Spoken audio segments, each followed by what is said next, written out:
जय हिंद साथियों, मैं अनिल कुमार फिर से अपने YouTube चैनल में आप लोगों का स्वागत करता हूं। दोस्तों, आज का जो मेरा टॉपिक है वह आज आपको जो क्लास में ऑफलाइन टेस्ट हुई है, ठीक है ना, उसी का हम लोग टेस्ट एनालिसिस यहां पर करने जा रहे हैं। और इससे क्या होगा कि आपको कई सारे फायदे मिलेंगे, ठीक है ना, क्योंकि इससे क्या है कि आपको 1 to 15 जो भी लेसन के क्वेश्चन होंगे वो सारे के सारे आपको आसानी से क्या हो जाएंगे, पकड़े जाएंगे, ठीक है ना। तो आप लोग वीडियो के एंड तक बने रहेंगे और जहाँ भी दिक्कत होगी आप लोग कमेंट करके ज़रूर बताएंगे। और इसका PDF जो है टेलीग्राम में डाल दिया गया है, ठीक है ना। इसके अलावा आपको व्हाट्सएप ग्रुप में डाल दिया गया, तो आप लोग वहां से जाके इसके PDF को प्राप्त कर लेंगे। तो चलिए दोस्तों, इसे शुरू करते हैं। देखिए, पहला प्रश्न कर रहा है, ख्वाजा मोइनुद्दीन चिश्ती की दरगाह कहाँ स्थित है? ऑप्शन ए कर रहा है Delhi, option B Agra, option C Jaipur, option D Ajmer. तो इसका सही आंसर हो जाएगा ऑप्शन डी अजमेर। तो अगर आपसे प्रश्न किया जाए कि ख्वाजा मोइनुद्दीन चिश्ती की दरगाह कहाँ स्थित है, तो हम क्या कहेंगे? अजमेर में, ठीक है ना। तो यहाँ से कौन कौन से प्रश्न आपसे पूछे जा सकते हैं, थोड़ा सा ध्यान देंगे, ठीक है ना। ये भी प्रश्न आपसे पूछा जा सकता है कि निजामुद्दीन औलिया की दरगाह कहाँ है। तो देखिए, निजामुद्दीन औलिया की जो दरगाह है वह आपको दिल्ली में, ठीक है ना। शेख सलीम चिश्ती की जो दरगाह है वो आपको फतेहपुर सिकरी में है। कुतुबुद्दीन बख्तियार काकी इनका जो दरगाह है वो आपको दिल्ली में है। तो इन सारे चीज़ों को आपको बढ़िया से याद रखना है। तो एक का सही आंसर हो जाएगा डी अजमेर। चलिए, 2 में क्या करें? व्यपगत का सिद्धांत का संबंध था। तो देखिए, ये जो क्या कह रहा है दूसरा प्रश्न कि व्यपगत का सिद्धांत का संबंध था, यानी कहने का मतलब हुआ कि राज्य हड़प नीति क्या है? राज्य हड़प नीति, ठीक है ना। तो ऑप्शन ए कह रहा है लॉर्ड कर्जन से, ऑप्शन बी डलहौजी से, ऑप्शन सी लॉर्ड लिटन से, ऑप्शन डी लॉर्ड मिंटो से, ठीक है ना। तो इसका जो सही आंसर हो जाएगा लॉर्ड डलहौजी। तो देखिए, लॉर्ड डलहौजी जो भारत का गवर्नर जनरल रहा था, ठीक है ना, वो आपको 1848 से 1856 तक, ठीक है ना। तो इसने क्या किया था? 1848 में राज्य हड़प नीति को शुरू किया था। तो यहाँ से एक प्रश्न कर लिया जाएगा आपसे कि राज्य हड़प नीति का शिकार जो पहला राज्य था वो कौन था? तो वह आपको सतारा था। कौन था?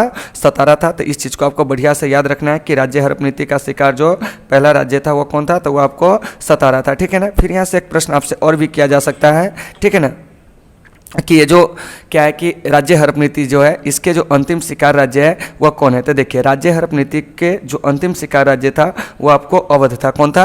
अवध था, जिसे 1856 में अंग्रेजी राज्य में मिलाया गया था। तो वहीं आपका 2 नंबर प्रश्न कर रहा है कि व्यपगत का सिद्धांत संबंध था। तो ये आपको लॉर्ड डलहौजी से, लॉर्ड डलहौजी ने राज्य हड़प नीति को कब शुरू किया था? 1848 में। और राज्य हड़प नीति का शिकार पहला राज्य कौन था? तो वह आपको सतारा था। और सबसे अंतिम राज्य जो था वो आपको अवध था। क्या था? अवध था। तो इन चीज़ों को आपको बढ़िया से याद रखना है। तो 2 का सही आंसर बी हो जाएगा। चलिए, 3 में क्या करा है? अस्थाई बंदोबस्त जुड़ा था। ऑप्शन ए वारेन हेस्टिंग्स से, ऑप्शन बी बेलेजली से, ऑप्शन सी लॉर्ड कॉर्नवालिस से, ऑप्शन डी लॉर्ड रिपन से। तो इसका जो सही आंसर हो जाएगा वो आपको ऑप्शन सी लॉर्ड कॉर्नवालिस। तो याद रखिएगा कि ये जो अस्थाई बंदोबस्त है, ठीक है ना, ये आपको अंग्रेजी शासन के दौरान क्या था कि भू राजस्व वसूलने के लिए क्या था कि सरकार के द्वारा बनाई गई एक बंदोबस्त नीति थी, ठीक है ना। तो इसके अंतर्गत क्या होता था कि ये जो भूमि की जो राजस्व राशि थी उसको निश्चित कर दी गई थी, ठीक है ना। तो यहाँ से प्रश्न कर लिया जाएगा कि बताइए कि अस्थाई बंदोबस्त मुख्य रूप से कहाँ लागू हुआ था?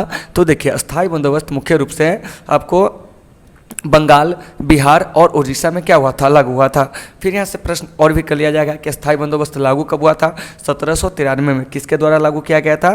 तो लॉर्ड कॉर्नवालिस के द्वारा। तो 3 का सही आंसर जो हो जाएगा वो आपको सी हो जाएगा। चलिए, 4 में क्या करा है? ताजमहल का निर्माण किसने किया था? Option A Akbar, option B Jahangir, option C Aurangzeb, option D Shahjahan. तो इसका जो सही आंसर हो जाएगा ऑप्शन डी शाहजहां। तो आपसे यहाँ से एक प्रश्न कर लिया जाएगा कि ताजमहल जो है वह किसके याद में बनाया गया था?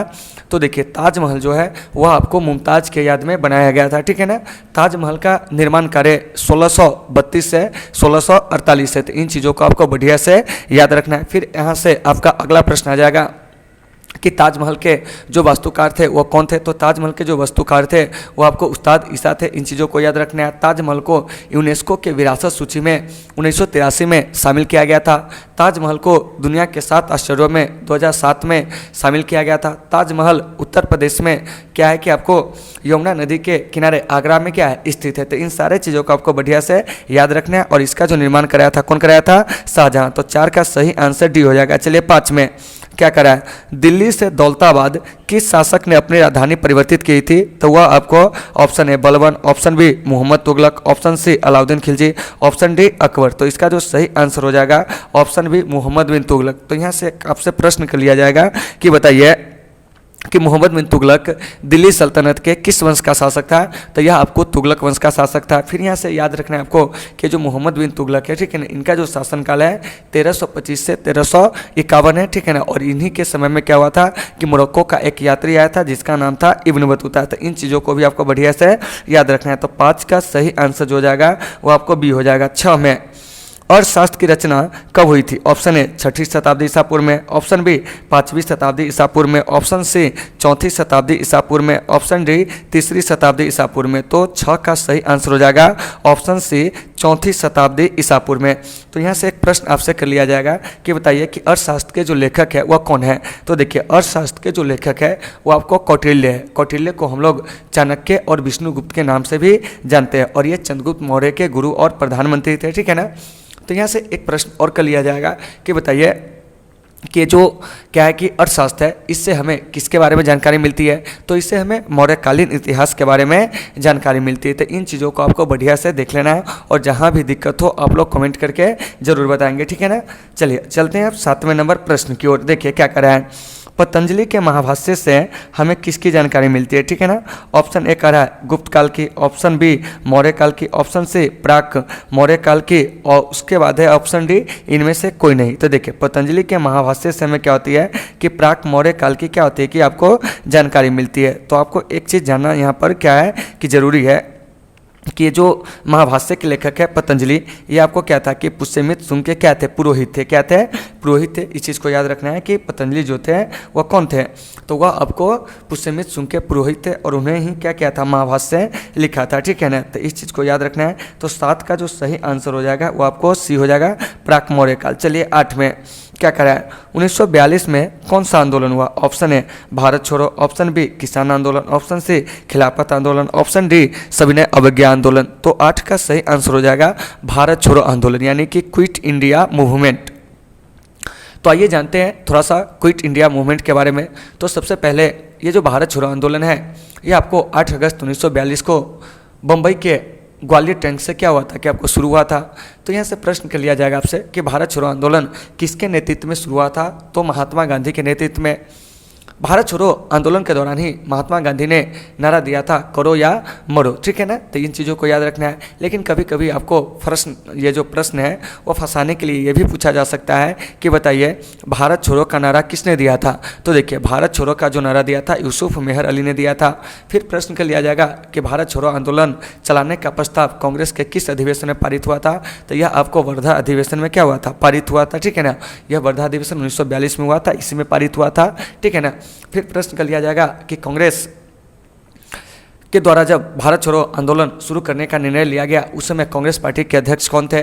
तो वे आपको मौलाना अबुल कलाम आज़ाद थे। तो इन चीज़ों को बढ़िया से याद रखना है, ठीक है ना। तो जब भारत छोड़ो आंदोलन शुरू किया गया था तो कांग्रेस के दिग्गज नेताओं को पकड़ने के लिए ब्रिटिश सरकार के द्वारा ऑपरेशन जीरो आवर को क्या किया गया था? शुरू किया गया था, ठीक है ना। तो इस ऑपरेशन जीरो आवर के तहत महात्मा गांधी को मतलब कि क्या हुआ था कि ये जो आगा खा पैलेस है उसमें नज़रबंद कर दिया गया था। तो आपसे प्रश्न पूछेगा कि भारत छोड़ो आंदोलन के दौरान क्या था कि महात्मा गांधी को नज़रबंद करके कहाँ रख दिया गया था? तो आगा खा पैलेस में। महात्मा गांधी जब भारत छोड़ो आंदोलन के दौरान गिरफ्तार हो गए तो उसके बाद इस आंदोलन का नेतृत्व जो है मुख्य रूप से अरुणा आसफ अली ने किए थे, ठीक है ना। तो इन सारे चीज़ों को आपको बढ़िया से देख लेना है। तो 8 का सही आंसर ए हो जाएगा। चलिए 9 में क्या करा है, भारतीय संविधान की प्रारूप समिति के अध्यक्ष कौन थे? यानी कि प्रारूप समिति कहिए तब, मसौदा समिति कहिए तब, ड्राफ्टिंग कमेटी कहिए तब, ठीक है ना। तो देखिए ऑप्शन ए करा है V R Ambedkar, option B C Rajagopalachari, option C Sachchidanand Sinha, option D Rajendra Prasad. तो देखिए संविधान सभा की जो प्रारूप समिति थे उसके अध्यक्ष जो थे वो आपको डॉक्टर बी आर अम्बेडकर थे, याद रखना आपको, ठीक है ना। और प्रारूप समिति में जो सदस्यों की संख्या थी वो आपको 7 थी। और एक चीज़ और याद रखना है कि संविधान सभा में डॉक्टर अम्बेडकर का जो चुनाव हुआ था, ठीक है ना, वो आपको बंगाल से हुआ था। लेकिन भारत के विभाजन के बाद पुनः इनका जो निर्वाचन हुआ था, ठीक है ना, चुनाव हुआ था, ठीक है ना, वो आपको बम्बई से हुआ था। कहाँ से हुआ था? बम्बई से। तो आप लोग अक्सर कॉम्पिटिटिव स्टूडेंट अक्सर इसमें फंस जाते हैं कि संविधान सभा में डॉक्टर बी आर अम्बेडकर का चुनाव कहाँ से हुआ था पहले, ठीक है ना। तो देखिए, तो पहले आपको बंगाल से, लेकिन बाद में कहाँ से हुआ था? बम्बई से, क्योंकि ये बंगाल वाला क्षेत्र जो था पाकिस्तान में चला गया था। तो इन चीज़ों को भी आपको बढ़िया से याद रखना है। तो खैर छोड़िए इस चीज़ को, हम आगे चलते हैं ऑप्शन नंबर सी पे, ठीक है ना। क्या करा है? किसी राजगोपालाचारी। तो यह आपको स्वतंत्र भारत के क्या थे कि पहले वो अंतिम भारतीय गवर्नर जनरल थे, याद रखिएगा। डॉक्टर सच्चिदानंद सिन्हा संविधान सभा के अस्थायी अध्यक्ष थे, इन चीज़ों को याद रखना है। उसके बाद है डॉक्टर राजेंद्र प्रसाद, ये संविधान सभा के क्या थे? अध्यक्ष थे, ठीक है ना। तो इन सारे चीज़ों को आपको बढ़िया से देख लेना है। तो 9 नंबर प्रश्न आपका कह रहा है कि भारतीय संविधान के प्रारूप समिति के अध्यक्ष कौन थे? तो वो आपको डॉक्टर बी आर अम्बेडकर थे। तो इन चीज़ों को बढ़िया से आपको देख लेना है। प्रारूप समिति में सदस्यों की संख्या कितनी थी? तो वो आपको 7 थी, ठीक है ना। और आप लोगों को इस टॉपिक में कहीं से किसी प्रकार की कोई समस्या होती है तो आप लोग कमेंट करके जरूर बताएं। चलिए अब हम चलते हैं 10 नंबर प्रश्न की ओर। क्या कह रहा है? भारतीय संविधान के अनुसार संप्रभुता निहित है। ऑप्शन ए राष्ट्रपति में, ऑप्शन बी प्रधानमंत्री में, ऑप्शन सी न्यायपालिका में, ऑप्शन डी संविधान में। तो इसका जो सही आंसर हो जाएगा ऑप्शन डी संविधान में, ठीक है ना। तो एक चीज़ याद रखिएगा कि भारतीय संविधान 26 जनवरी 1950 को क्या हुआ था? पूर्ण रूप से लागू हुआ था, जबकि 26 नवंबर 1949 को यह तैयार हुआ था। फिर यहाँ से प्रश्न आपसे कर लिया जाए कि बताइए कि दुनिया का सबसे बड़ा लिखित संविधान जो है वह किस देश का है? तो देखिए, दुनिया का जो सबसे बड़ा लिखित संविधान है वह आपको भारत का है। किसका है? भारत का है। और लिखित संविधान की अवधारणा सबसे पहले अमेरिका में पड़ी थी, ठीक है ना। तो 10 नंबर प्रश्न आपका कह रहा है कि भारतीय संविधान के अनुसार संप्रभुता निहित है। तो आपका सही आंसर हो जाएगा संविधान, यानी कि 10 का सही आंसर डी हो जाएगा। चलिए 11 में, कांस्य सभ्यता का सबसे बड़ा नगर कौन था? तो देखिए, यहाँ पर कांस्य सभ्यता कहने का मतलब हुआ सिंधु घाटी सभ्यता या हड़प्पा सभ्यता। तो इसका जो सबसे बड़ा नगर था, ठीक है ना, ऑप्शन ए कर रहा है Mohenjodaro, option B Kalibangan, option C Lothal, option D Rangpur. तो इसका जो सही आंसर हो जाएगा ऑप्शन ए मोहनजोदड़ो, ठीक है ना। तो आइए यहाँ से जानते हैं मोहनजोदड़ो के बारे में। तो देखिए, मोहनजोदड़ो की खोज वर्ष 1922 में हुई थी, ठीक है ना। किसके द्वारा? तो राखल दास बनर्जी के द्वारा मोहनजोदड़ो की खोज हुई थी। मोहनजोदड़ो सिंधु नदी के किनारे क्या अवस्थित था? तो इन सारे चीज़ों को आपको बढ़िया से याद रखना है। और इसे भारत का सबसे प्राचीन नगर भी माना जाता है और यह सिंधु घाटी सभ्यता का सबसे बड़ा नगर था। इसे सिंध का बाग भी कहा जाता है। तो 11 का सही आंसर जो हो जाएगा वो आपको ए हो जाएगा कि कांस्य सभ्यता का सबसे बड़ा नगर कौन था? तो वो आपको मोहनजोदड़ो था। चलिए 12 में क्या कह रहा है? प्रसिद्ध ग्रंथ इंडिका की रचना किसने किया था? देखिए क्या कह रहा है कि प्रसिद्ध ग्रंथ इंडिका की रचना किसने किया था? ऑप्शन ए देखिए क्या कह रहा है? कौटिल्य, ऑप्शन बी कह रहा है Megasthenes, option C Alberuni, option D Itsing. तो इसका जो सही आंसर हो जाएगा वो हो जाएगा ऑप्शन बी मेगास्थनीज, क्योंकि मेगास्थनीज ने ही इंडिका की रचना की थी और इस इंडिका से हमें मौर्यकालीन इतिहास के बारे में जानकारी मिलती है, ठीक है ना। तो यहाँ से आपसे एक प्रश्न कर लिया जाएगा कि बताइए कि मेगास्थनीज कौन था? तो देखिए, मेगास्थनीज जो था वो आपको एक राजदूत था। क्या था? राजदूत था, ठीक है ना। मेगास्थनीज कौन था? तो एक राजदूत था। फिर यहाँ से एक प्रश्न कर लिया जाएगा कि जो मेगास्थनीज है किसका राजदूत था? सेल्यूकस निकेटर को। और मेगास्थनीज 305 से लेकर 298 ईसा पूर्व तक भारत के शासक चंद्रगुप्त मौर्य के दरबार में रहा था। तो इन चीज़ों को भी आपको याद रखना है। तो अगर आपसे प्रश्न किया जाएगा कि मेगास्थनीज किसके दरबार में आया था, तो चंद्रगुप्त मौर्य के दरबार में आया था, ठीक है ना। मेगास्थनीज कौन था? एक राजदूत था। किसका राजदूत था? सेल्यूकस निकेटर का। और यह भारत कब तक रहा था? तो 305 से लेकर 298 ईसा पूर्व तक। और इसकी एक कृति है यात्रा वृत्तांत है, उसको हम लोग इंडिका के नाम से जानते हैं। तो 12 का सही आंसर बी हो जाएगा, ठीक है ना। चलिए 13 में क्या करा है? प्रयाग प्रशस्ति की रचना किसने की थी? ऑप्शन ए करा है Kalidas, option B Banabhatta, option C Harisena, option D Patanjali. तो देखिए, प्रयाग प्रशस्ति की जो रचना किया था वह आपको कौन किया था? हरिसेन किया था। कौन किया था? हरिसेन। तो 13 का सही आंसर सी हो जाएगा। और देखिए, ये जो प्रयाग प्रशस्ति अभिलेख है इसे भारतीय अभिलेखों का सरताज कहा जाता है और यह आपको संस्कृत भाषा में और ब्राह्मी लिपि में क्या है? मुद्रित है। 3 चीज़ों को याद रखना है। ये जो प्रयाग प्रशस्ति जो स्तंभ लेख है यह पहले आपको कौशाम्बी में था, लेकिन बाद में अकबर के द्वारा इसे इलाहाबाद लाया गया था। तो एक चीज़ यहाँ से याद रखिएगा कि प्रयाग प्रशस्ति स्तंभ लेख से हमें क्या होता है कि अशोक के बारे में, ठीक है ना, समुद्रगुप्त के बारे में और जहांगीर के बारे में भी जानकारी मिलती है। तो 13 का सही आंसर जो हो जाएगा वो आपको सी हो जाएगा, हरिसेन। और ये जो हरिसेन था वो आपको समुद्रगुप्त का क्या था? दरबारी कवि था। तो इन चीज़ों को भी आपको बढ़िया से याद रखना है। चलिए 14 में क्या कह रहा है?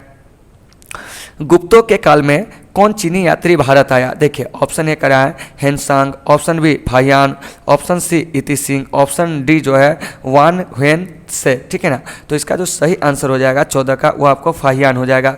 तो याद रखिएगा कि गुप्तों के काल में आने वाला चीनी यात्री कौन था? तो वो आपको फाहियान था। और यह फाहियान 399 ईस्वी में क्या हुआ था? भारत आया था और 414 ईस्वी तक भारत रहा था। किसके दरबार में? तो चंद्रगुप्त द्वितीय के दरबार में, यानी कि विक्रमादित्य के दरबार में। तो 14 का सही आंसर जो हो जाएगा वो आपको बी हो जाएगा। क्या हो जाएगा? बी हो जाएगा, ठीक है ना। कि गुप्तों के काल में कौन चीनी यात्री भारत आया? तो वो आपको फाहियान आया था, ठीक है ना। तो 14 का सही आंसर बी हो जाएगा। अब आइए, और ये जो मतलब फाहियान है वो किसके दरबार में आया था? तो विक्रमादित्य, यानी कि चंद्रगुप्त विक्रमादित्य के दरबार में। तो इन चीज़ों को आपको बढ़िया से याद रखना है। जहाँ भी दिक्कत होगी आप लोग कमेंट करके जरूर बताएंगे। चलिए 15 में क्या कह रहा है? भारतीय इतिहास का कौन सा काल स्वर्ण काल के नाम से जाना जाता है? ऑप्शन ए मौर्य काल, ऑप्शन बी गुप्त काल, ऑप्शन सी मुगल काल, ऑप्शन डी अंग्रेजों का काल। तो देखिए भारतीय इतिहास का जो स्वर्ण काल कहा जाता है वो आपको गुप्त काल को कहा जाता है, क्योंकि गुप्त काल में क्या हुआ था कि आपको साहित्य, ठीक है ना, शिक्षा, कला, विज्ञान, प्रौद्योगिकी, इन सारे क्षेत्रों में क्या हुई थी? खूब ज़्यादा प्रगति हुई थी। इसीलिए गुप्त काल को भारतीय इतिहास का स्वर्ण काल कहा जाता है। तो यहाँ से एक चीज़ याद रखिएगा कि गुप्त वंश की जो राजधानी थी वो आपको पाटलिपुत्र थी, और गुप्त वंश के जो संस्थापक थे वो आपको श्रीगुप्त थे। तो इन चीज़ों को आपको बढ़िया से याद रखना है, ठीक है ना। आइए अब हम चलते हैं प्रश्न संख्या 16 की ओर। क्या करा है? महाभारत की रचना किस भाषा में हुई? Option A Sanskrit, option B Pali, option C Prakrit, option D Hindi. तो इसका जो सही आंसर हो जाएगा वो हो जाएगा आपको ऑप्शन ए संस्कृत, ठीक है ना। यानी कि महाभारत की रचना किस भाषा में हुई थी? संस्कृत भाषा में। तो यहाँ से एक प्रश्न कर लिया जाएगा आपसे कि बताइए कि महाभारत के रचयिता कौन थे? तो वो आपको महर्षि वेदव्यास थे। महाभारत में जो अभी श्लोकों की संख्या है वो कितनी है? तो 1 लाख से अधिक है। पर्वों की संख्या जो है 18 है। अध्याय जो है 1948 है। तो फिर यहाँ से एक प्रश्न कर लिया जाएगा आपसे, क्या कि बताइए महाभारत का मूल नाम क्या था? तो देखिए महाभारत का जो मूल नाम था जय संहिता था, जब इसमें 8800 श्लोक था। लेकिन जब श्लोकों की संख्या बढ़कर क्या हुआ था? 24,000 हुआ, तब इसका नाम भारत पड़ा था, ठीक है ना। लेकिन कालांतर में जब श्लोकों की संख्या बढ़कर 1 लाख से अधिक हो गया, तब इसका नाम क्या पड़ा था? महाभारत पड़ा था। और महाभारत जो है दुनिया का सबसे बड़ा क्या है कि महाकाव्य है, ठीक है ना। और याद रखिएगा कि महाभारत का जो सर्वाधिक शिक्षाप्रद भाग है वो आपको श्रीमद् भगवद गीता है। तो इन चीज़ों को भी आपको याद रखना है। और इस श्रीमद् भगवद गीता का क्या हुआ था कि 1785 ईस्वी में एक अंग्रेज जो था चार्ल्स विल्किंस, उसके द्वारा इसका क्या किया गया था? अंग्रेजी अनुवाद किया गया था। तो इन चीज़ों को भी आपको बढ़िया से याद रखना है। तो 16 का सही आंसर जो हो जाएगा वो आपको ए हो जाएगा संस्कृत। चलिए 17 में क्या करा है? महात्मा बुद्ध को ज्ञान की प्राप्ति कहाँ हुई? तो देखिए महात्मा बुद्ध को करा है कि ज्ञान की प्राप्ति option A Lumbini, option B Bodhgaya, option C Sarnath, option D Kushinagar. तो इसका सही आंसर हो जाएगा ऑप्शन बी बोधगया। तो देखिए ये जो गौतम बुद्ध है इनको ज्ञान की जो प्राप्ति हुई थी, ठीक है ना, वह निरंजना नदी के तट पर पीपल वृक्ष के नीचे बोधगया में हुई थी। तो इन चीज़ों को याद रखना है। तो 17 का सही आंसर भी हो जाएगा। तो देखिए तो गौतम बुद्ध के जीवन से जुड़े हुए कुछ मतलब कि जो स्थान है उसको जान लेते थे। देखिए सबसे पहले लुम्बिनी की बात करते तो लुम्बिनी में इनका क्या हुआ था? जन्म हुआ था। सारनाथ में ज्ञान प्राप्ति के बाद इन्होंने उपदेश दिए थे। कुशीनगर में इनको महानिर्वाण हुआ था। क्या हुआ था? महानिर्वाण हुआ था। तो इन चीज़ों को आपको बढ़िया से देख लेना। और भी जगह, ठीक है ना। चलिए अब हम बात करते हैं 18 नंबर प्रश्न की। क्या करा है? श्वेतांबर और दिगंबर का संबंध किस धर्म से? ऑप्शन ए हिंदू धर्म, ऑप्शन बी बौद्ध, ऑप्शन सी शैव, ऑप्शन डी जैन।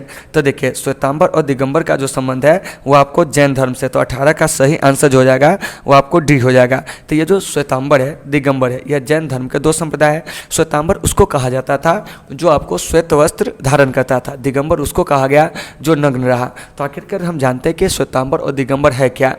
तो देखिए महावीर स्वामी के मृत्यु के 200 वर्ष बाद लगभग क्या हुआ था कि मगध में भयंकर अकाल पड़ा था। तो ऐसे में क्या था कि भद्रबाहु के नेतृत्व में कुछ संत जो थे दक्षिण भारत चले गए, जबकि स्थूलभद्र के नेतृत्व में कुछ संत जो थे वो आपको क्या हुए थे कि मतलब पाटलिपुत्र में ही रह गए थे, ठीक है ना।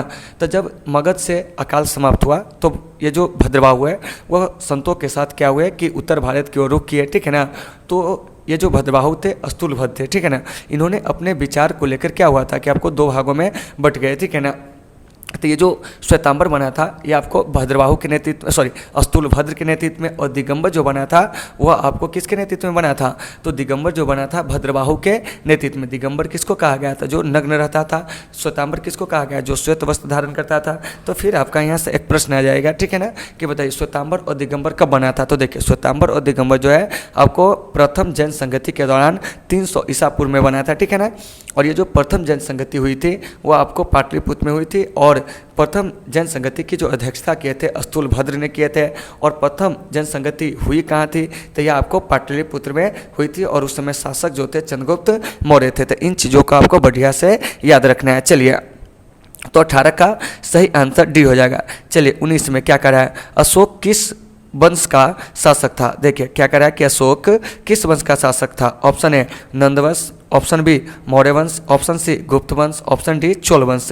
तो देखिए अशोक जो था वो आपको मौर्य वंश का तीसरा शासक था। तो 19 का सही आंसर बी हो जाएगा। तो एक चीज़ याद रखिएगा कि मौर्य वंश के जो संस्थापक थे वो आपको चंद्रगुप्त मौर्य थे। कौन थे, चंद्रगुप्त मौर्य थे, ठीक है ना। कि अगर आपसे प्रश्न किया जाए कि बताइए कि मौर्य वंश के संस्थापक कौन थे, तो हम क्या कहेंगे, चंद्रगुप्त मौर्य थे, ठीक है ना। मौर्य वंश के अंतिम शासक कौन थे, बृहद्रथ थे। चंद्रगुप्त मौर्य ने मौर्य वंश की स्थापना किसके सहयोग से किया था, तो वह आपको गुरु चाणक्य के सहयोग से किए थे। फिर यहाँ से एक प्रश्न आएगा, मौर्य वंश का शासनकाल कब से कब तक है, तो वह आपको 322 ईसा पूर्व से लेके 184 ईसा पूर्व, कहीं कहीं 185 ईसा पूर्व भी देखने को आपको मिलेंगे, ठीक है ना।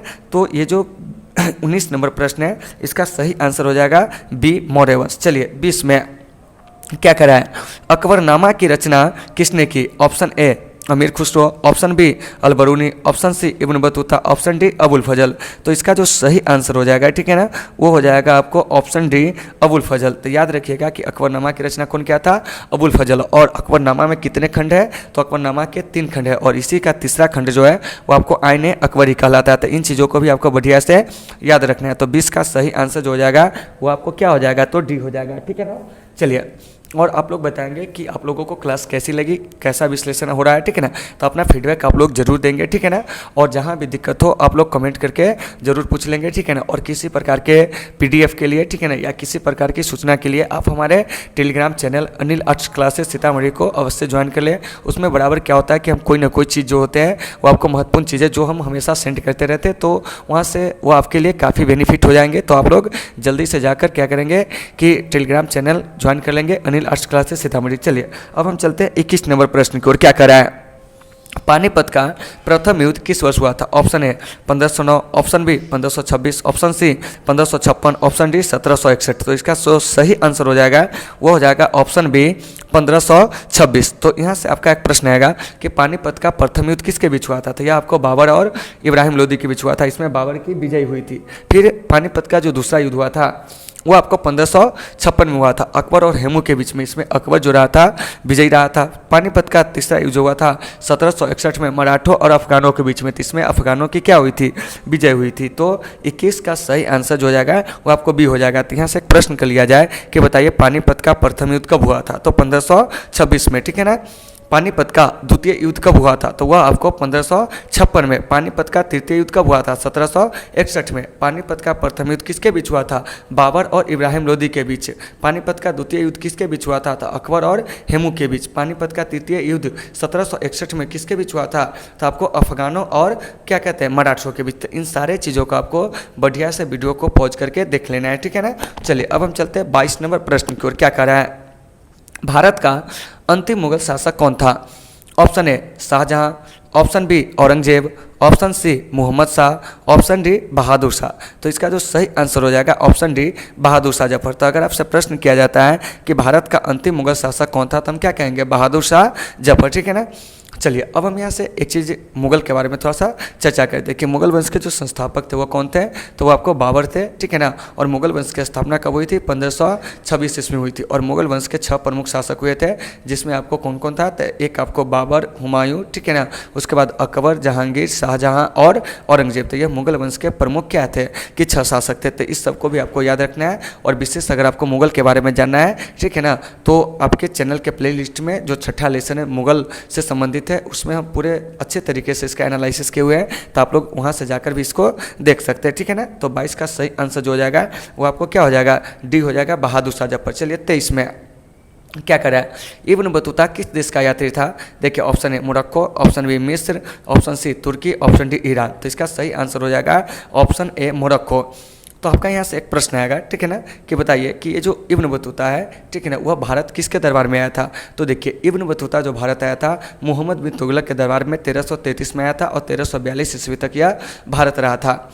इब्न बतूता का एक यात्रा वृत्तांत है जिसका नाम है आपको रहला, जो कि अरबी भाषा में क्या किया गया है, लिखा गया है। तो इन सारे चीज़ों को आपको बढ़िया से देख लेना है। तो 23 का सही आंसर ये हो जाएगा। 24 में देखिए क्या करा है कि विजयनगर का महानतम शासक कौन था? देखिए ऑप्शन ए कह रहा है वीर नरसिंह, ऑप्शन बी कह रहा है कृष्णदेव राय, ऑप्शन सी अच्युत राय, ऑप्शन डी सदाशिव राय, ठीक है ना। तो इसका जो सही आंसर हो जाएगा कृष्णदेव राय, ठीक है ना। तो याद रखिएगा कि कृष्णदेव राय को आंध्र भोज भी कहा जाता है, ठीक है ना। तो 24 का सही आंसर बी हो जाएगा। और कृष्णदेव राय को क्या कहा जाता है? आंध्र भोज कहा जाता है। कृष्णदेव राय जो थे, ठीक है ना, इनके दरबार में यानी कि तेलुगु साहित्य के 8 प्रमुख कवि रहा करते थे, इसीलिए इनके दरबार में इन 8 तेलुगु कवियों को क्या कहा जाता था? अष्टदिग्गज कहा जाता था। तो आपसे प्रश्न कर लिया जाएगा कि अष्टदिग्गज किसके दरबार में रहा करते थे? तो अष्टदिग्गज जो थे वो आपको कृष्णदेव राय के दरबार में रहा करते थे। तो इन चीज़ों को आपको बढ़िया से देख लेना है, ठीक है ना। चलिए फिर आपको 25 नंबर प्रश्न क्या करा है? गोपुरम का संबंध किससे है? देखिए ऑप्शन ए गैस से, ऑप्शन बी नगर से, ऑप्शन सी व्यापार से, ऑप्शन डी मंदिर से। तो आपका जो सही आंसर हो जाएगा ऑप्शन डी मंदिर से, यानी कि गोपुरम का संबंध किससे है? तो वो आपको मंदिर से है, ठीक है ना। चलिए, और गोपुरम ज़्यादातर आपको दक्षिण भारत के मंदिरों में देखने को मिलेंगे। तो 25 का सही आंसर डी हो जाएगा। चलिए 26 में क्या करा है कि वीरशैव यानी कि लिंगायत आंदोलन के जनक कौन थे? Option A Kabir, option B Guru Nanak, option C Basavanna, option D Karaikal. तो इसका जो सही आंसर हो जाएगा, ठीक है ना, वो आपको क्या हो जाएगा? बसवन्ना हो जाएगा। तो ये जो लिंगायत आंदोलन है इसके जनक जो थे वो आपको बासव और चन्ना बासव थे। कौन थे? बासव और चन्ना बासव थे। इन चीज़ों को याद रखना है, ठीक है ना। और ये जो लिंगायत आंदोलन है ये जो हुई थी वो आपको कर्नाटक में हुई थी, यानी कि लिंगायत आंदोलन की शुरुआत कर्नाटक से हुई थी। कहाँ से हुई थी? कर्नाटक से। कब हुई थी? 12वीं शताब्दी में, ठीक है ना। तो इस चीज़ को आपको याद रखना है। तो 26 का सही आंसर जो हो जाएगा वो आपको सी हो जाएगा, बसवन्ना, ठीक है ना। चलिए 27 में गांधी जी ने असहयोग आंदोलन किस वर्ष आरंभ किया था? Option A 1920, option B 1922, option C 1930, option D 1942। तो इसका सही आंसर हो जाएगा ऑप्शन ए 1920। तो देखिए असहयोग आंदोलन जो है गांधी जी के द्वारा शुरू किया गया क्या था? प्रथम जन आंदोलन था, ठीक है ना। और यह असहयोग आंदोलन 1920 से लेकर 1922 तक क्या हुआ था? चला हुआ था। तो ये जो असहयोग आंदोलन है इसको क्या हुआ था कि 11 फरवरी 1922 को वापस ले लिया गया था, क्योंकि इससे पहले क्या था कि 5 फरवरी 1922 को एक घटना घटी थी आपको गोरखपुर के मतलब कि चौरी चौरा नामक जगह पर, ठीक है, जिसको हम लोग चौरी चौरा कांड के नाम से जानते हैं, ठीक है ना। तो यह घटना जो घटी थी 5 फरवरी 1922 को, जिसमें क्या हुआ था कि आंदोलनकारियों ने क्या हुआ था कि 22 पुलिसकर्मियों को थाने में बंद करके क्या कर दिया था? जिंदा जला दिया था। तो इससे दुखी होकर, इससे त्रस्त होकर, ठीक है ना, गांधी जी ने इस आंदोलन को 11 फरवरी 1922 को क्या कर लिए? वापस ले लिए। तो आपसे प्रश्न किया जाएगा असहयोग आंदोलन कब शुरू किया गया था? 1920 में। किसके द्वारा? गांधी जी के द्वारा, ठीक है ना। असहयोग आंदोलन जो चला था कब से कब तक चला था? तो यह आपको अगस्त 1920 से फरवरी 1922 तक चला था। असहयोग आंदोलन को क्यों स्थगित कर दिया गया था? चौरी चौरा कांड के कारण।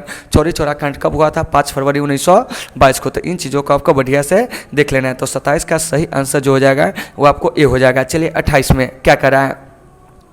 भारतीय राष्ट्रीय कांग्रेस की स्थापना कब हुई? Option A 1857, option B 1875, option C 1885, option D 1905। तो इसका जो सही आंसर हो जाएगा वो हो जाएगा आपको ऑप्शन सी 1885। तो आपका यहाँ से एक प्रश्न आएगा कि सर ये जो कांग्रेस है इसका गठन किसने किया था?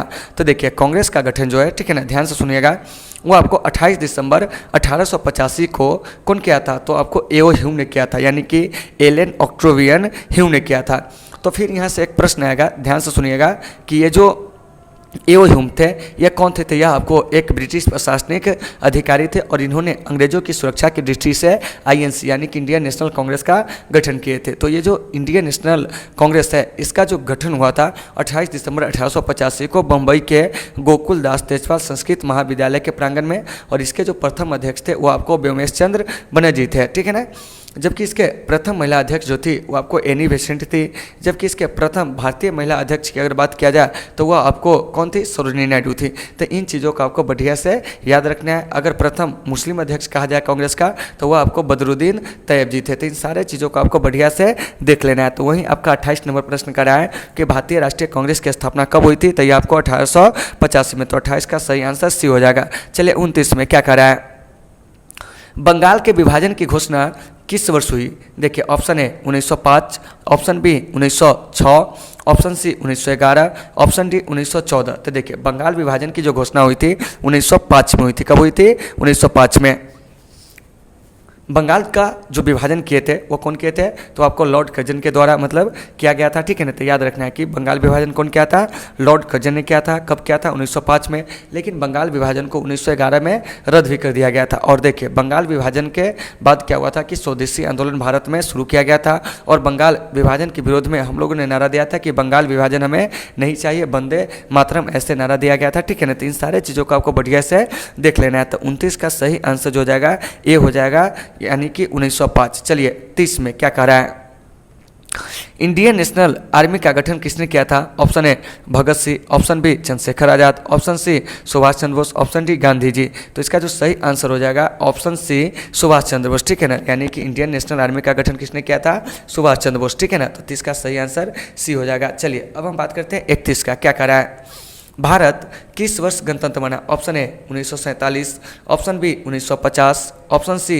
1952, ऑप्शन डी 1957। तो देखिए भारत जो गणतंत्र बना था वो आपको वर्ष 1950 में बना था। कब बना था, वर्ष 1950 में। तो इन चीज़ों को आपको बढ़िया से देख लेना है, ठीक है ना।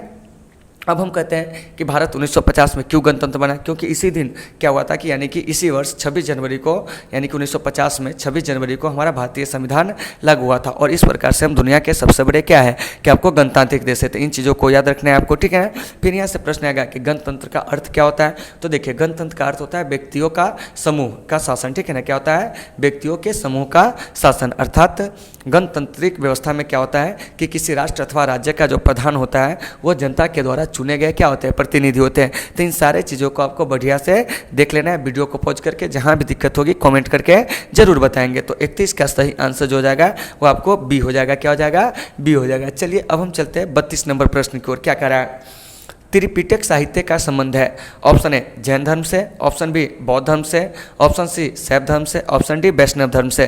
तो इसका जो सही आंसर हो जाएगा ऑप्शन बी बौद्ध धर्म से, ठीक है ना। तो आपका यहाँ से एक प्रश्न आएगा कि बताइए कि त्रिपिटक का अर्थ क्या होता है। तो देख त्रिपिटक का जो अर्थ होता है, ठीक है ना, ध्यान से सुनेंगे, वो आपको 3 टोकरिया होता है, ठीक है ना। तो बौद्ध धर्म में कौन कौन से 3 पिटक थे। तो देखिए एक आपको सूत पिटक, एक आपको विनय पिटक और एक जो था क्या था आपको अभिधम पिटक। क्या था, अभिधम पिटक। तो देखिए सूत पिटक और विनय पिटक, इसका संकलन प्रथम बौद्ध संगति के दौरान जो हुआ था वो आपको 483 ईसा पूर्व में हुआ था। जबकि आपको ये जो क्या है अभिधम पिटक, इसका संकलन तृतीय बौद्ध संगति के दौरान 250 ईसा पूर्व में हुआ था। तो इन चीज़ों को आपको बढ़िया से क्या करना है कि याद रखना है, ठीक है ना। और ये जो त्रिपिटक है, सूत पिटक, ठीक है ना, विनय पिटक। तो सूत पिटक का जो संकलन किया था वो आपको आनंद ने किया था। विनय पिटक का संकलन जो था वो आपको उपाली ने किया था, ठीक है ना। जबकि अभिधम पिटक का संकलन जो था मोगली पुत्तिस के द्वारा किया गया था। तो इन सारे चीज़ों को आपको बढ़िया से देख लेना है, ठीक है ना। तो 32 का जो सही आंसर हो जाएगा वो आपको क्या हो जाएगा, बी हो जाएगा, बौद्ध धर्म। क्या हो जाएगा, बौद्ध धर्म। चलिए अब हम चलते हैं 33 नंबर प्रश्न की ओर। क्या कर रहे हैं, कनिष्क का राज्यरोहण हुआ था। ऑप्शन ए 48 ईसा पूर्व में, ऑप्शन बी 78 ईसा पूर्व में, ऑप्शन सी 88 ईसा पूर्व में, ऑप्शन डी 98 ईसा पूर्व में। तो देखिए ये जो कनिष्क है, ठीक है ना, इसका जो राज्यरोहण हुआ था वो आपको 78 ईसा पूर्व में हुआ था। कनिष्क कुषाण वंश का सबसे महान शासक था, याद रखना। और राजा कब बना था, 78 ईस्वी में। और इसका शासनकाल 78 से 101 ईस्वी जो है वो आपको माना जाता है। कनिष्क रेशम मार्ग पर नियंत्रण रखने वाला क्या था कि सबसे महत्वपूर्ण शासक था। दूसरी बात यह है कि कनिष्क के समय में कुंडलवन कश्मीर में चतुर्थ बौद्ध संगति हुई थी, ठीक है ना। तो इन चीज़ों को भी आपको बढ़िया से याद रखना है, ठीक है ना, क्योंकि कभी कभी प्रश्न कर लिया जाता है कि चतुर्थ बौद्ध संगति का आयोजन किस शासक के समय में हुआ था। तो हम क्या कहेंगे, कनिष्क के समय में। चलिए अब हम यहाँ से बात करते हैं यानी कि 34 नंबर प्रश्न की। तो पहले वो देख लीजिए, 34 की बात करेंगे उससे पहले 33 का करेक्ट आंसर जान लीजिए, वो आपको बी हो जाएगा। क्या हो जाएगा, बी हो जाएगा, 78 ईसा पूर्व। अब चलिए अब हम बात करेंगे 34 नंबर प्रश्न की। क्या कर रहा है, महाभारत का युद्ध कितने दिनों तक चला? तो देखिए महाभारत का जो युद्ध है ऑप्शन ए 15 दिन, ऑप्शन बी 16 दिन, ऑप्शन सी 18 दिन, ऑप्शन डी 17 दिन। तो इसका जो सही आंसर हो जाएगा, ठीक है ना, ध्यान से सुनिएगा, वह आपको 18 दिन होगा, क्योंकि महाभारत का युद्ध कुरुक्षेत्र के मैदान में कितने दिनों तक चला था? 18 दिनों तक चला था। तो इन चीज़ों को आपको याद रखना है। महाभारत का युद्ध किसके बीच हुआ था? तो पांडवों और कौरवों के सेना के बीच हुआ था, ठीक है ना। पांडव किसको कहा गया? तो पांडु के पुत्र को, और कौरव किसको कहा गया? तो धृतराष्ट्र के पुत्र को कहा गया, ठीक है ना। तो इन चीज़ों को आपको बढ़िया से याद रखना है। तो 34 का सही आंसर जो हो जाएगा वो आपको सी हो जाएगा। चलिए 35 में क्या करा है? अशोक के किस अभिलेख में कलिंग युद्ध का वर्णन किया गया है? ठीक है ना, क्या करा है कि अशोक के किस अभिलेख में कलिंग युद्ध का वर्णन किया गया? ऑप्शन ए 10वीं, ऑप्शन बी 12वीं, ऑप्शन सी 13वीं, ऑप्शन डी जो है 16वां, ठीक है ना। तो इसका जो सही आंसर हो जाएगा 35 का, वो हो जाएगा ऑप्शन सी 13वां। तो देखिए ये जो 13वां शिलालेख है अशोक का, ठीक है ना, इसमें क्या है कि कलिंग युद्ध का वर्णन किया गया। तो सबसे पहले जानिए कलिंग युद्ध किसके बीच हुआ था? तो देखिए कलिंग युद्ध राजा अशोक और खारवेल के बीच हुआ था। राजा अशोक का संबंध मौर्य वंश से, जबकि ये जो खारवेल है इसका जो संबंध था महामेघवाहन वंश से। इस युद्ध में क्या हुआ था कि अशोक जो था विजयी रहा था। तो यह कलिंग का युद्ध हुआ कब था? तो दोस्तों 61 ईसा पूर्व में। और इस युद्ध को जीतने के बाद भी अशोक ने क्या किया था कि बौद्ध धर्म को अपना लिया था, ठीक है ना, क्योंकि इस युद्ध में काफ़ी ज़्यादा रक्तपात हुआ था। 1 लाख लोग मारे गए थे, 1.5 लाख से अधिक लोगों को बंदी बना लिया गया था। तो इस कठोर दृश्य को देखकर अशोक का जो हृदय था वह परिवर्तित हो गया, और उसने क्या किया कि भेरी घोष की जगह धम घोष की नीति का अनुसरण किया था। इन चीज़ों को आपको बढ़िया से देख लेना है, ठीक है ना। तो 35 का सही आंसर सी हो जाएगा। चलिए अब हम बात करते हैं 36 में। चोलों की सबसे छोटी प्रशासनिक इकाई क्या थी? तो देखिए ऑप्शन ए उर, ऑप्शन बी मंडलम, ऑप्शन सी बलनाडु, ऑप्शन डी कुर्रम। तो इसका सही आंसर हो जाएगा उर, ठीक है ना। तो ये जो चोल वंश है इसके जो संस्थापक थे वो आपको विजयालय थे। और याद रखिएगा कि भारतीय इतिहास में, ठीक है ना, प्राचीन काल में पहला ऐसा वंश जो था चोल वंशी था जिसने क्या किया था? नौसैनिक रखा था। क्या किया था? नौसैनिक रखा था। तो इन चीज़ों को आपको बढ़िया से याद रखना है कि प्राचीन भारत का वह शासक कौन था, या प्राचीन भारत का वह राजवंश कौन था जिसने क्या किया था कि आपको नौसैनिक रखा करता था? तो वह आपको चोल वंश था। तो इन चीज़ों को याद रखना है। और चोलों की सबसे छोटी प्रशासनिक इकाई कौन थी? तो वह आपको उर था। तो 36 का सही आंसर ये हो जाएगा। चलिए 37 में क्या कर रहा है? राजतरंगिणी के लेखक कौन है? ठीक है ना। ऑप्शन ए कर रहा है Patanjali, option B Banabhatta, option C Vishakha Datta, option D Kalhana. तो देखिए राजतरंगिणी के जो लेखक है ऑप्शन डी कल्हण होगा। क्या होगा?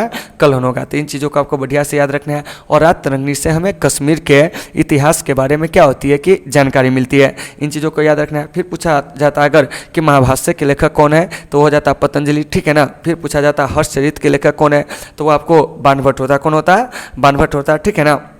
मुद्रा राक्षस के लेखक कौन है तो आपको विशाख दत्त हो जाता है। क्या हो जाता है? विशाख दत्त हो जाता है। तो इन सारे चीज़ों को आपको बढ़िया से वीडियो को पॉज करके देख लेना। और आप लोगों को क्लास कैसी लग रही है अपना फीडबैक देना ना भूले, ठीक है ना। और आप लोगों को जहाँ भी दिक्कत हो आप लोग कमेंट करके जरूर बताएंगे। चलिए अब हम बात करते हैं 38 नंबर प्रश्न की। क्या करा है? हड़प्पा सभ्यता किस युग की सभ्यता है? ऑप्शन बी पूर्व पाषाण युग, ऑप्शन बी नव पाषाण युग, ऑप्शन सी लौह युग, ऑप्शन डी कांस्य युग। तो देखिए हड़प्पा सभ्यता जो है वो आपको कांस्य युग की सभ्यता है। तो 38 का सही आंसर डी हो जाएगा। तो ये जो कांसा है ये किसका मिश्रण होता है? तो तांबा और टिन का मिश्रण होता है। इन चीज़ों को याद रखना है। हड़प्पा सभ्यता भारत में विकसित सबसे प्राचीन सभ्यता थी जिसका सर्वमान्य काल जो है 2500 ईसा पूर्व से 1750 ईसा पूर्व माना जाता है। तो इन चीज़ों को आपको बढ़िया से याद रखना है। और यह हड़प्पा सभ्यता भारत के उत्तर पश्चिम भाग में क्या हुआ था? विकसित हुआ था। और इस सभ्यता का जो सबसे बड़ा नगर था वो आपको मोहनजोदड़ो था। कौन था? मोहनजोदड़ो था, जो कि आपको पाकिस्तान से मिला, ठीक है ना। तो इन सारे चीज़ों को आपको बढ़िया से देख लेना है। तो 38 का सही आंसर जो हो जाएगा वो आपको डी हो जाएगा। चलिए अब हम बात करते हैं प्रश्न संख्या 39 की। क्या करें? पुराणों की संख्या कितनी है? Option A 16, option B 18, option D 19, option C 20। तो देखिए इसका सही आंसर हो जाएगा ऑप्शन बी 18, यानी कि पुराणों की संख्या कितनी है तो वो आपको 18 है। तो देखो भाई यहाँ से आपसे एक प्रश्न कर लिया जाएगा क्या कि पुराण के रचयिता कौन थे? तो देखिए पुराणों के जो रचयिता थे वो आपको महर्षि लोमहर्ष थे और उनके पुत्र उग्रसर्वा थे, ठीक है ना। तो इन चीज़ों को बढ़िया से याद रखना है। फिर यहाँ से एक प्रश्न कर लिया जाएगा कि बताइए कि कौन से ऐसे पुराण है जिसमें वंशावली पाई गई है। तो देखिए 5 ऐसे पुराण है, ठीक है ना, जिसमें आपको वंशावली पाई गई है, ठीक है ना। वह पुराण कौन कौन है? तो देखिए एक है आपको विष्णु पुराण, ठीक है ना।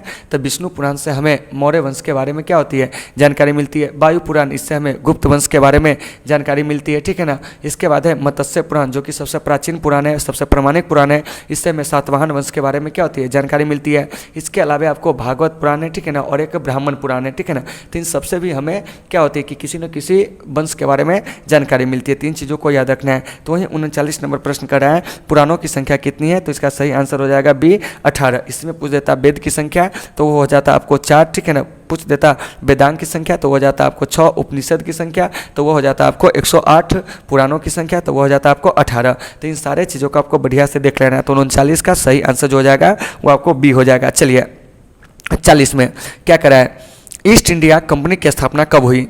ऑप्शन ए 1600 ईस्वी, ऑप्शन बी 1605 ईस्वी, ऑप्शन सी 1610 ईस्वी, ऑप्शन डी 1615 ईस्वी।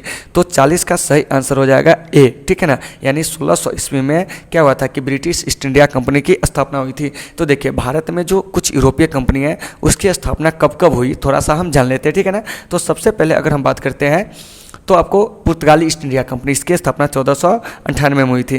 पुर्तगाली के बाद जो है वो आपको ब्रिटिश ईस्ट इंडिया कंपनी, इसकी स्थापना 1600 ईस्वी में हुई थी।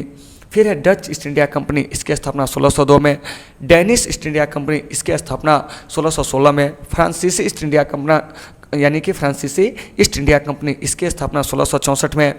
फिर है आपको स्वीडिश ईस्ट इंडिया कंपनी, इसकी स्थापना 1731 में। तो इन चीज़ों को बढ़िया से आपको याद रखना है। तो 40 का सही आंसर जो हो जाएगा वो आपको ए हो जाएगा। 41 में देखिए क्या करा है, दिल्ली चलो का नारा किसने दिया था। तो यह आपको option A Gandhi ji, option B Rajendra Prasad, option C Jawaharlal Nehru, option D Subhash Chandra Bose. तो इसका सही आंसर हो जाएगा ऑप्शन डी सुभाष चंद्र बोस। तो सुभाष चंद्र बोस जी को नेताजी भी कहा जाता है। उन्होंने दिल्ली चलो का जो नारा दिए थे वो आपको सिंगापुर से दिए थे। कहाँ से दिए थे? सिंगापुर से। तो इन चीज़ों को आपको बढ़िया से याद रखना है, ठीक है ना। जबकि इसी में पूछा जाता करो या मरो का नारा तो वो आपको गांधी जी ने दिए थे, ठीक है ना। आराम हराम है, ठीक है ना, यह कौन कहा था? तो आपको जवाहरलाल नेहरू ने कहा था। तो इन चीज़ों को भी आपको बढ़िया से याद रखना है। 41 का सही आंसर जो हो जाएगा वो आपको क्या हो जाएगा, डी हो जाएगा, सुभाष चंद्र बोस, जिन्होंने दिल्ली चलो का नारा दिए थे।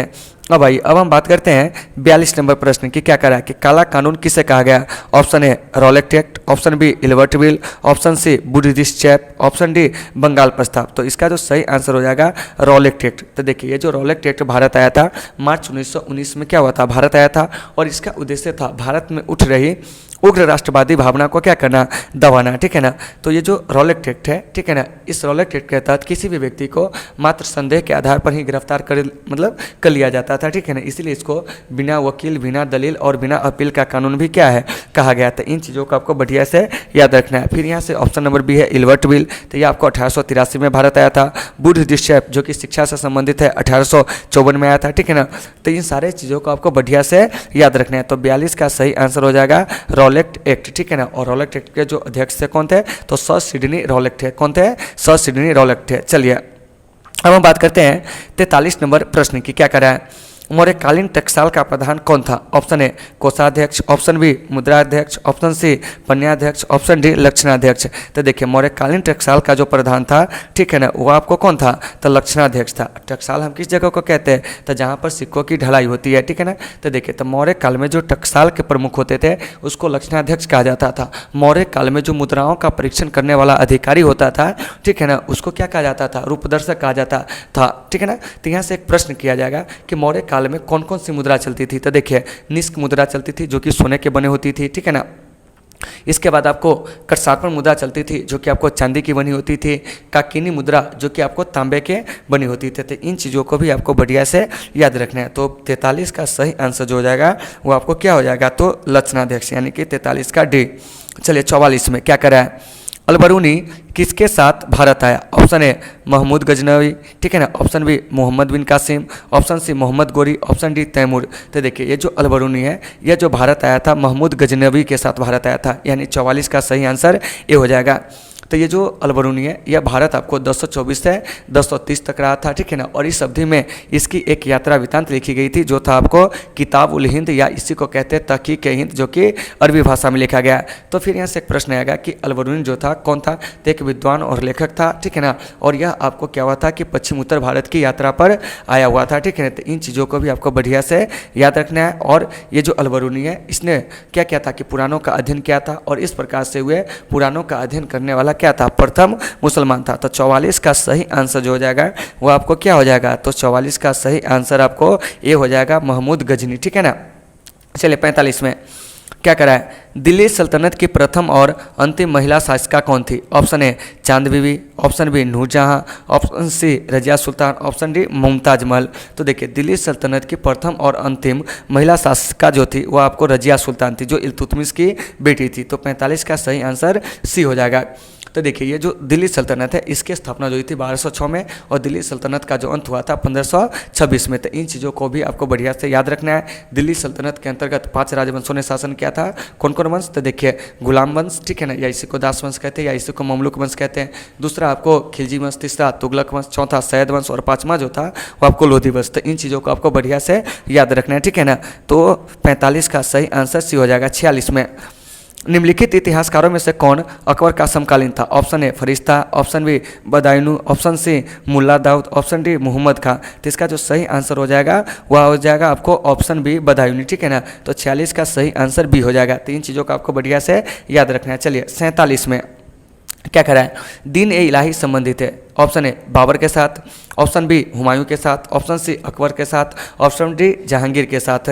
तो इसका जो सही आंसर हो जाएगा वो क्या हो जाएगा, ऑप्शन सी अकबर के साथ, ठीक है ना। तो अकबर ने दीन ए इलाही धर्म को जो शुरू किया था, कब शुरू किया था, तो 1581-82 में, ठीक है ना। और दीन ए इलाही जो धर्म था वो कोई एक धर्म नहीं था, बल्कि यह सभी धर्मों की अच्छी अच्छी बातों का क्या था, संग्रह था। तो इन चीज़ों को आपको बढ़िया से याद रखना है। चलिए अब हम बात करते हैं, हाँ चलिए इसमें से एक क्वेश्चन और निकल जाएगी 47 से, ठीक है ना, कि दीन ए इलाही धर्म को स्वीकार करने वाला पहला हिंदू जो था कौन था, तो वह आपको ये क्या कहते हैं कि बीरबल था। कौन था, बीरबल था। तो इन चीज़ों को आपको याद रखना है। और बीरबल का मूल नाम क्या था, महेश दास। तो देखिए तो यहाँ से एक क्वेश्चन निकलेगा, ठीक है ना। तो ये आपके लिए एक्स्ट्रा है, ठीक है ना। तो इन चीज़ों को आप बढ़िया से याद रखेंगे, ठीक है ना। 48 में देखिए क्या करा है, कुतुब मीनार का निर्माण कार्य किसने शुरू किया था। Option A Qutbuddin Aibak, option B Iltutmish, option C Razia, option D Jalaluddin Khilji.